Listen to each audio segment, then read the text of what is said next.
Jolani, waiting this up. When I dey hustle, you dey lick lollipop. Now you dey from Robocop. But now to the reality must come out. Ask them, who no know me, Oluwawana. Who want the flow, so with me, Mr. Lover. I'm okay, matching the backseat, you know how. One fellow clapping, what they do wanna see all that. Who no follow me run my race? If he likes it, they down the crazy. See, me now they look their face. And right now, I don't feel like it. Daddy, come over here. Mommy, come over here. Daddy, come over here. Mommy, come over here.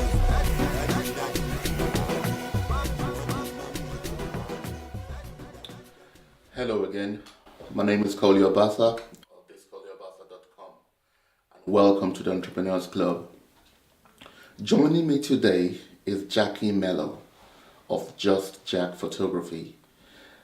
Jackie's got some experience, a lot of experience in business, and she's very gladly decided to join us today and share their experience with us. Thank you, Jackie, for joining me today. Thank you for inviting me. I know it's been a very busy time for you, but you took time out to join us on our show. So staying within Just Jack Photography then, what makes your brand unique? I think I had to think long and hard about this when I first set up Just Jack Photography. I spent a year consolidating my photography, trying out lots of different styles of photography, working with different types of clients, doing voluntary work with other photographers, and I realised that my background is creative. I come from a fine art background, and I come from a background which is all about collaboration, and it's all about working with people so that they feel good about themselves and about the images that we create. So I felt that rather than try to become a photographer and say I specialise in weddings, or I'm a documentary photographer, or I work as a journalist, I felt that the one thing that was true to me was my love of collaboration and my love of and passion for photography and the magic of photography. And above all else, I want to bring that magic to the experience of taking photographs and having your photograph taken. So I guess that's my unique selling point that makes me different to other people. You know, it's the fact that I love to share. And it's not all about Just Jack, it's about the experience of working with Just Jack. Right. Does that make sense? Yeah, it does. Absolutely makes sense. But okay, so if you've done all this in the past, obviously you've got future plans where you want to take Just Jack to. But how do you remain relevant? Because as you mentioned earlier, there are a lot of photographers these days. Yeah. And you've also got end users like me with a smartphone. Yeah. And not necessarily not believing I could need the services of a photographer, but I guess the question is, how do you remain relevant in the photography business? Good question. I think you have to be aware of the advances in technology and how people are using that technology. You have to be able to, I call it mapping, you have to be able to map your industry and know where there are significant changes happening, but also network with people who are very important to your business. It might not be that you're networking with other photographers, you might be working with other businesses that can use your photography or clients that may need your skills, and you can see where there are changes in their needs, and you can see if there are changes that affect the finances of your business. So you can adapt according to what you learn from your customers, what you learn from your peers in the industry, what you learn from the networks that you work within, and also current political times as well, and the changes within the economy. All of these things will have an influence on your business. And so you need to be aware all of the time of what's going on and how these things are changing and developing and how you fit within that. And so that you can adapt to make the right decisions at the right time. Right. But also I think remaining current and relevant is also about staying true to you and making work that excites you and inspires you. If you don't make work that is exciting or gives you anything back, in terms of your personal development, then it's likely that you're going to become irrelevant very quickly. Right. So I think it's a combination of staying true to yourself, being inspired by other artists, being inspired by other photographers, being inspired by culture, a wide variety of influences, but also having that general awareness of what's going on and how that might affect your business. Right. Okay, so talking about business for a second, there are people out there this second who want to start a business. Mm-hmm. Most likely a photography business. What's the one piece of advice you can give them? I would suggest go and help other photographers so that you can get experience of the industry. If you don't know which type of photography that is your specialism or that you feel that you excel at, try helping a variety of photographers. Build your portfolio. I would suggest learning about business. Okay. It's very good if you can get yourself onto a business planning course where you can really flesh out your ideas, look at the finances, really think about who your suppliers are going to be, how much money you actually need to run your business, whether it's financially viable, and to really assess your own skill basis and what you might need to expand on, because as photographers we're always learning. You have to learn about your not only taking photographs, but you're learning about business all of the time, and marketing and keeping accounts and all of these things that you need to have skills in to run your business. So I would suggest, don't worry too much initially about going to the bank and getting a loan and hiring yourself a studio and a flashy marketing campaign, because if you haven't got the infrastructure in place in the first place, if you're not confident about your photography, you don't know how to operate within your specific area of the photography business, you haven't got a support infrastructure around you, and you don't have any developed networks, then no matter how much money you've got to put into your business, you're really not going to have what it takes to have legs, for your business to have legs and to be able to get moving. Right. Let's stay within money. Yeah. Right. A major problem for startups these days. Mm-hmm. How do you get money? Good question.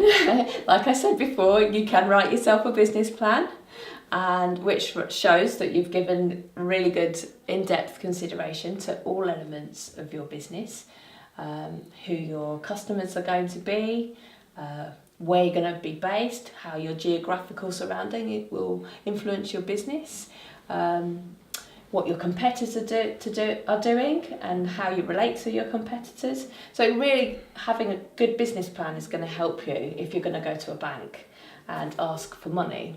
But I think before that, often you find yourself in a position where you're maybe still developing your portfolio, you're still developing your contacts, your networks, your infrastructure.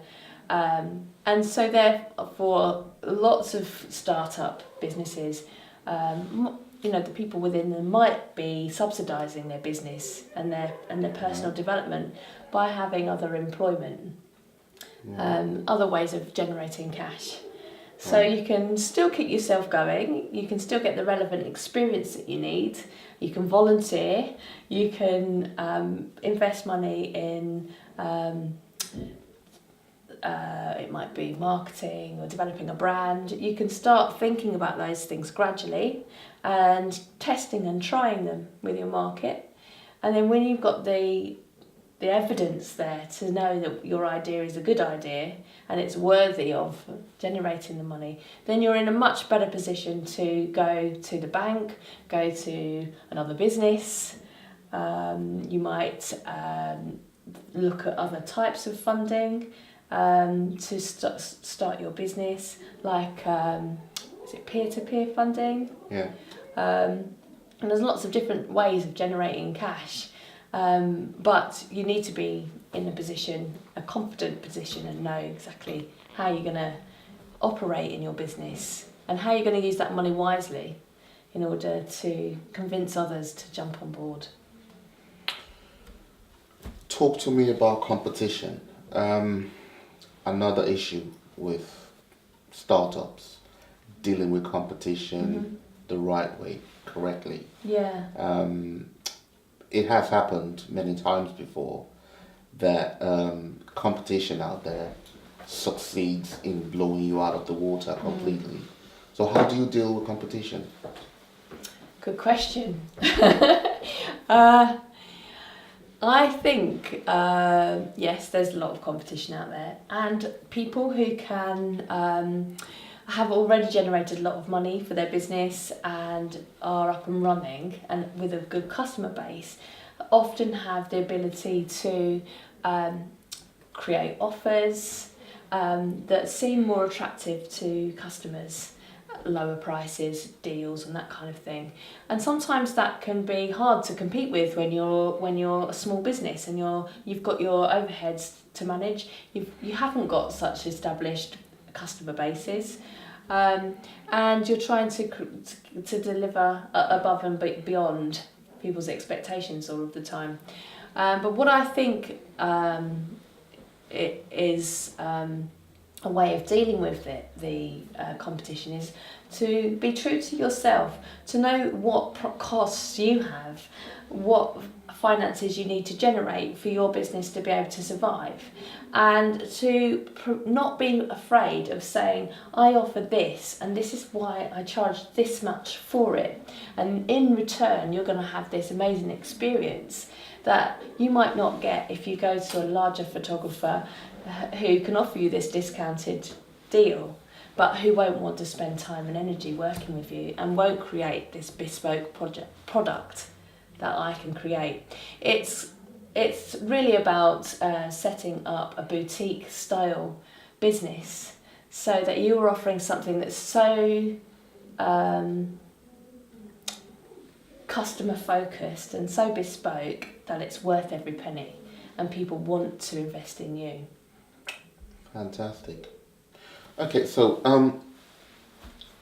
I tend to find sometimes people who procrastinate. Mm-hmm. I want to do the business. I want to start up a business. I want to go into photography, for example. I want to go into farming or any other kind of businesses out there, but they don't for one reason or the other. And for me, that's a bit unfortunate because we don't get to see the brilliant ideas these guys have. I am of the opinion that there's so many ideas the world is yet to see because someone procrastinated and someone's sitting on it and not doing anything about it, right? So what's your advice to people who want to do something, who want to start a business, but maybe through fear, they're not able to get up and go? I think you kind of touched on the very heart of entrepreneurship in a sense there.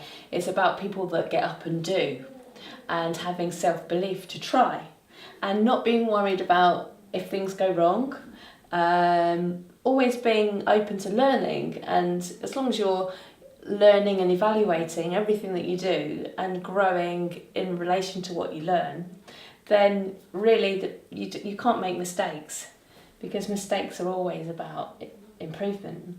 So I think if you have an idea, you have to really just go for it, and you have to stop making excuses and find a way, because there's always a reason why not to.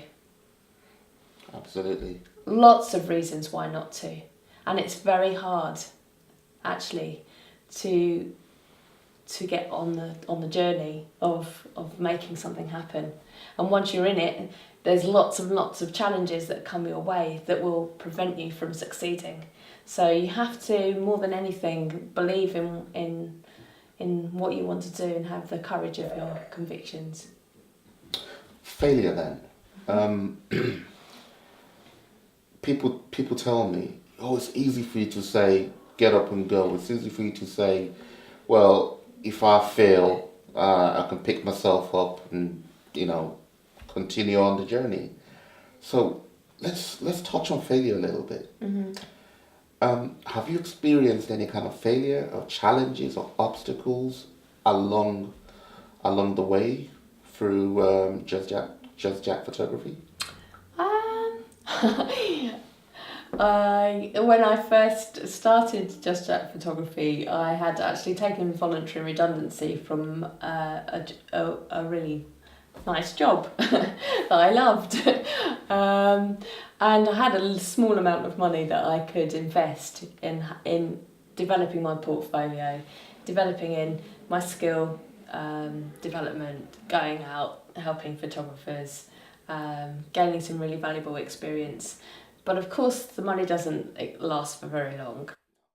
So it was really just a matter of thinking of what you're going to gain from the situation and thinking positively, rather than associating negative thoughts to something that is actually an opportunity. Does that make sense? Absolutely. Absolutely. Yeah. So sometimes you have to just work around things, and I think it's good to always think creatively. Always think, if there's something that's holding you back, think why is it holding me back, and why do I feel this way, and how can I make it so that the situation is better, so that I can move forward and get to where I need to be. So failure, I think, is in your mind to a big extent, and it's really about how we just perceive any given situation.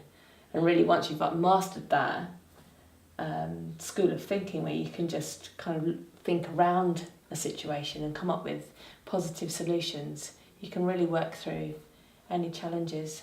Oh, it's exciting. I like the way you put that. Actually, I like the way you put that. Basically numbing yourself to the afterthought of failure.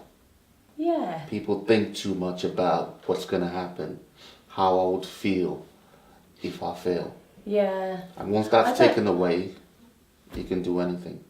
I think failure, the word failure should be banished. I don't really see that there is failure, there's just learning. Yeah. Yeah. And all learning's good. All learning is good. Yeah.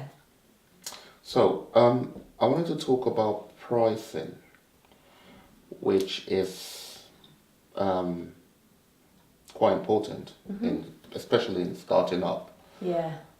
My experience is a lot of people, a lot of aspiring entrepreneurs are too worried to go into the market with the lowest price possible, or the highest price possible, for obvious reasons. People feel, if I go in too high, I might chase customers and clients away. If I go in too low, I might be perceived as a knockoff, a cheap sort of company. So what's the right price to start off with? I think the right price is a price that makes sense for your business. You need to work out how much it costs for you to deliver your service, what the costs that are associated with your development of your business, because obviously you want to grow your business. So if you start off too cheap because you are able to offer that price at the time, but you've got very little overheads, and then you want to gradually, your business expands and you want to bring on extra people to help you, then you're going to have to pay for those people. You're going to have to pay for premises and additional resources, which may have been where your competitors were at the beginning of the process, which is why they had to charge higher prices than you. So you don't want to put yourself in a position where you're so low that you can't expand, because you've priced yourself too low. Too low. You need to think about where you're at, where you want to be, and how much you need to charge in order not just to cover your costs, but to make a profit so that you can grow. Okay. One other question relating to pricing. Is it true that, people who want to start a business need to do research on their competitors Yes. and base their pricing No. on that? I would say you obviously need to know who your competitors are. You need to know what they're charging, how long they've been in business for. You need to look at the products that they are selling to their customers. You need to see what their service is, whether it's like for like. Because obviously there is already a market out there and customers are used to paying a certain price. But at the end of the day, in order for your business to grow and develop, it needs to be your prices need to be a reflection of what your business needs are. And if you are competing against other people, and you're basing your services on their services, then what's going to be unique about your business? That's right. And how is your business, when their business fails because they've got their pricing wrong, then your business is going to fail because you were following them. That's right. So it's not. Yes, you need to understand the current marketplace. That's very important. But you also need to know what you need for your business, and then you need to think about how you're going to sell that to your customer in a positive way, so that they believe in your product and they believe in your service and they want to hire you. So that was Jackie Mellor of Just Jack Photography joining us on the show today. I hope you enjoyed it. I hope most of your questions were answered. I certainly had a few questions answered, even though I'm not a photographer, but the knowledge she has as a business person is invaluable. Thank you for joining us on the show today. I remain as normal, Kole Obasa. If you've got any questions regarding my guest today, or my past guests, or my future guests, please drop me a line at Kole@thiskoleobasa.com. I can also be reached via the numerous social media tools which you'll find at the bottom of your screen: Instagram, Twitter, Facebook, Pinterest, you name it, you can get me on them. You can also check my website, www.thiskoleobasa.com, for entrepreneurial stuff. You know how it is. But for tonight, for me and for right now, I'm out, and I hope to catch you next time.